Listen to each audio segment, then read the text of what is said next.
Hello everybody, welcome to another quick video. Bit of a weird one this week. We went out earlier in the week looking for wild garlic. Seen loads of different sort of pictures of it around. It's something I love to share. Get a lovely carpet of wild garlic. Nice big green woodland, really love it. But our local wood, it was also pretty much died off. So it didn't really work for us at all, but we're up in the Peak District at the moment. In fact, just you've actually got the River Wye in the background there.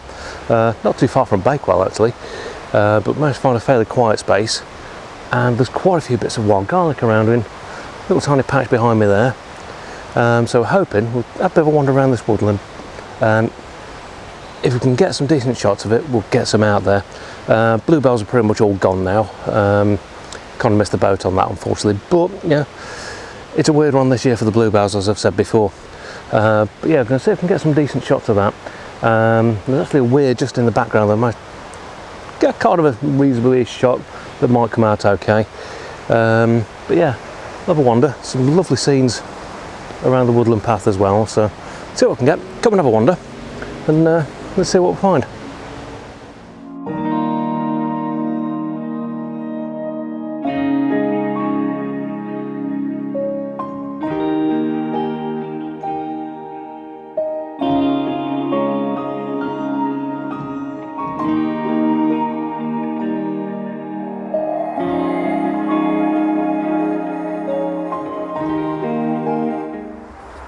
So where we are at the moment, we've literally just got the A6 road over there, so you might hear some of the bikes because they're out in force today by the sound of it. But the River Wye runs through here, just duck under that, and it's this beautiful sort of section of valley that, to be quite honest with you, I wasn't expecting it to be quite as pretty as it is. Some lovely carpets of the wild garlic, some really nice sort of trees along here as well. Looks like it's going to be a quick wander, but hopefully it's going to come out all right.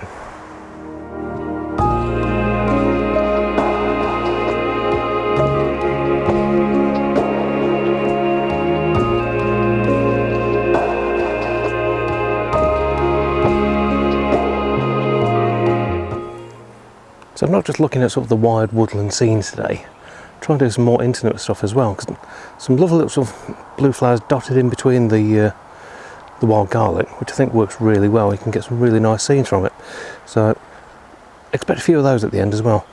But yeah, light's just coming in, and I think we're about to get some interesting shots just over there.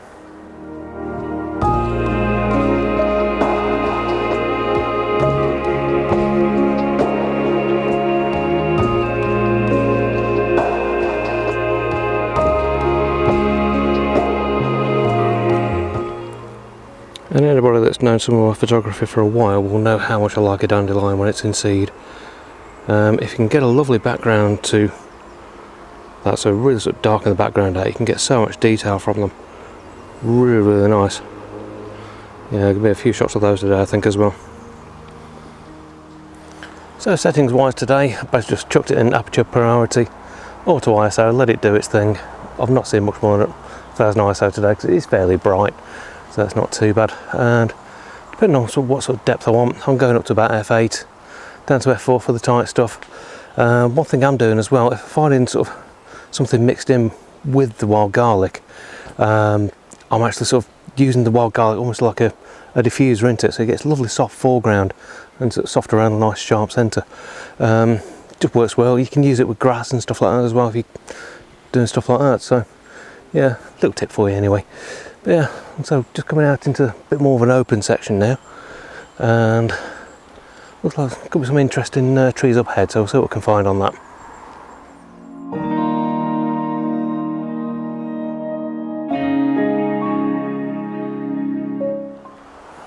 So another thing to be a little bit wary of, especially when you've got quite bright conditions and quite thick woodland, is the level of contrast. So there's a beautiful path that just ran up there, but because the path itself is quite sort of sheltered, and then you've got the field on the other side of it's quite bright, it basically did a little bit too much contrast.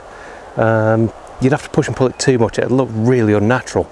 So what I try and do is sort of try and avoid the really hard contrasty scenes when I'm doing something like that. I mean, back here that's not too much of a problem, but if I just spin around, you can see how bright it is out there. If you get that in there next to your woodland, you're going to really struggle to actually bring that back in post. Yeah, just a little thing to consider when you're sort of doing it.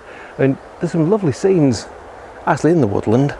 A couple of bits are a little bit messy, but basically because that's quite a steep hill going up there, managed to get it mostly without the sky in there, which really helps out as well. But yeah, I've got a bit of a process that I use to sort of bring some of the detail out as well. So I think these are going to work quite well, nicely. The wild garlic's starting to go a little bit up here, we're sort of further away from the river, but it's still lovely. There's still some nice scenes as well. Another thing as well, spotted a lot this year, I don't know whether you can sort of make it out, but the hawthorn blossom. There's absolutely masses of it. I'm hoping to get a tree sort of somewhere in here that I can really isolate out, because some of the hillsides that we've seen around the Peak District this weekend, it's been literally like having sort of the blossom of snow. It literally looks like you've got snow-covered trees everywhere. Yeah, so hopefully I'll sort of get something on that as well. But yeah, I'll keep on wandering for a bit anyway. And yeah, you never know what might crop up.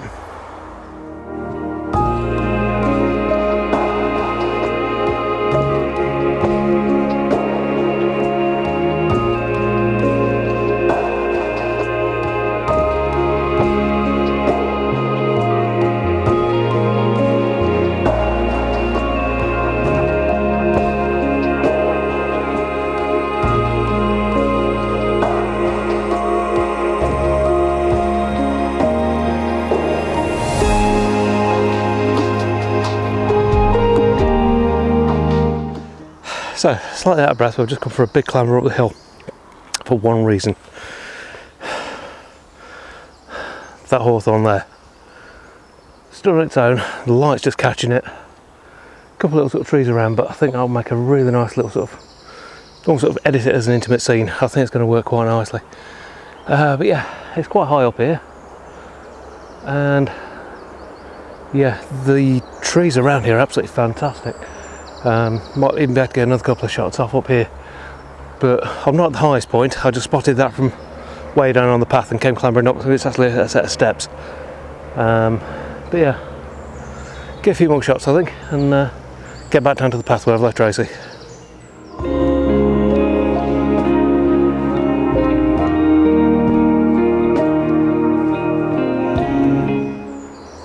What I'm finding today as well, a lot of these are coming out in portrait when I'm shooting them. Maybe the trees are actually quite tall around me.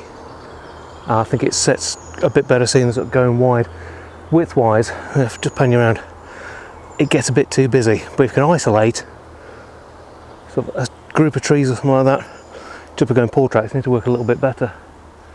But yeah, it's a lovely bit of woodland. What's a bit of a shame, the A6 is literally sort of just over there, so it's quite noisy as far as sort of traffic goes. But the bird song's astounding, and yeah, it's gorgeous. Really enjoying it around here. Yeah, right. I'll get myself down that path, which is down a long way, and get back to the main path, I think.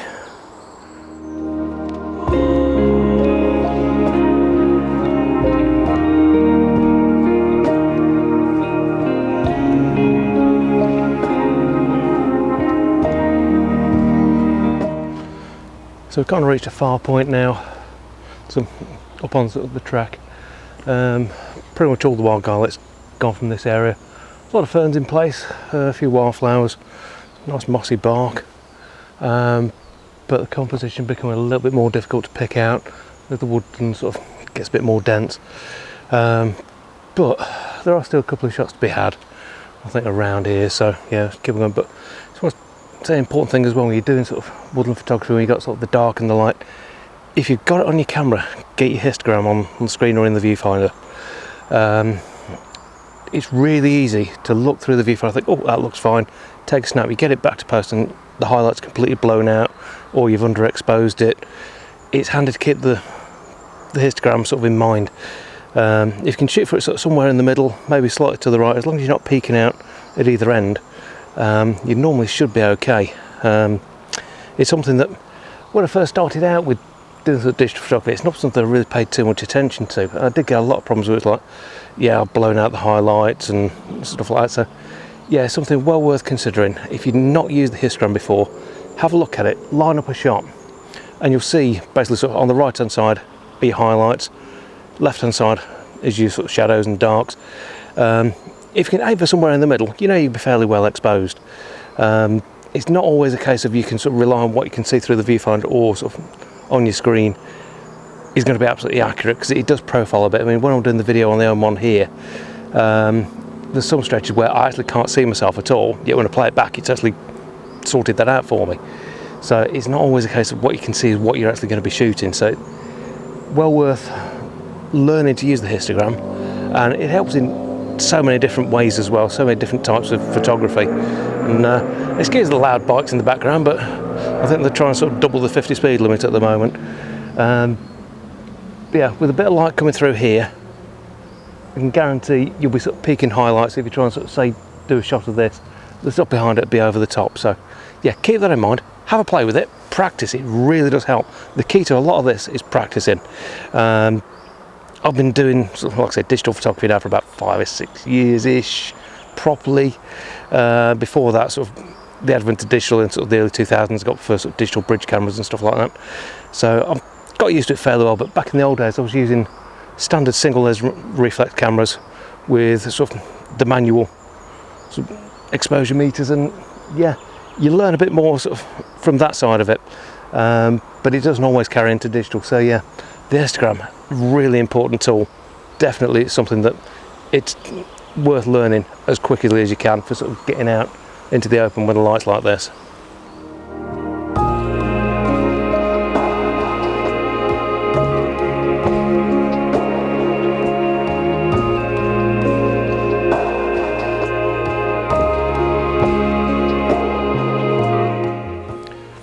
There we go, nice little wander. Some cracking trees like this one behind me. A few interesting compositions, some great birds, some noisy traffic.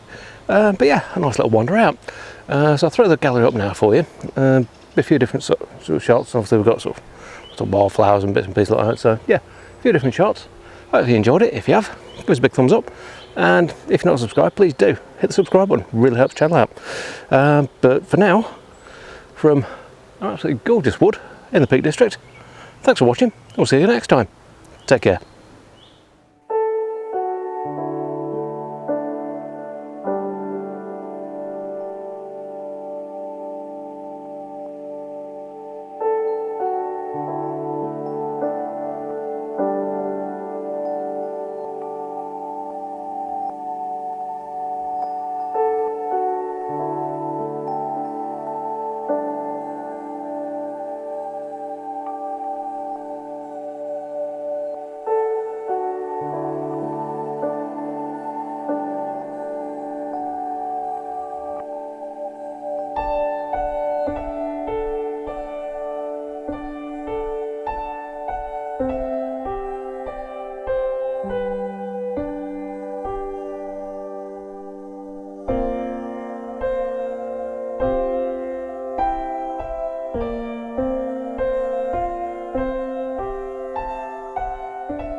Thank you.